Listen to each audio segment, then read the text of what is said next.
Part 1मध्ये तुम्ही पाहिलं की आम्ही सिलिंग बदलायचा डिसिजन घेतला आणि आता सुरू झाला आहे खरा मेस. मग फायनली सिलिंग काढायचं काम सुरू झालं. सुरुवातीला वाटलं की थोडंसंच काम असेल, पण काम सुरू झाल्यावर कळलं की हे इतकं सोपं नाही आहे. कामगारांनी जुनं सिलिंग काढायला सुरुवात केली आणि काही मिनिटातच सगळीकडे धूळ माती पसरायला लागली. घराचा लुक अगदी कन्स्ट्रक्शन साईटसारखा झाला होता. जिथे बघावं तिथे धूळ. नंतर आम्ही सगळं फर्निचर कवर करून घेतलं आणि घरात राहणं थोडंसं डिफिकल्ट झालं होतं, म्हणून आम्ही आमच्या ताईंकडे राहायला गेलो, म्हणजे माझ्या मोठ्या नंदेकडे राहायला गेलो. खरं सांगायचं तर रिनोव्हेशन करताना हा फेज सगळ्यात टफ असतो, कारण घरात सगळीकडे पसारा होऊन जातो आणि सगळा रुटीन डिस्टर्ब होऊन जातो.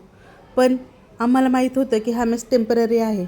आता थोडं सहन केलं तर पुढे घर खूप सुंदर दिसणार आहे. जुना सिलिंग पूर्ण काढून टाकला आणि तेव्हा आम्हाला सिलिंगचा ॲक्च्युअल स्ट्रक्चर दिसायला लागला. पार्ट 3मध्ये तुम्हाला दाखवते सिलिंग काढल्यानंतर प्लास्टर कसं केलं आणि त्यानंतर सिलिंग पुन्हा शेपमध्ये कसं येतं.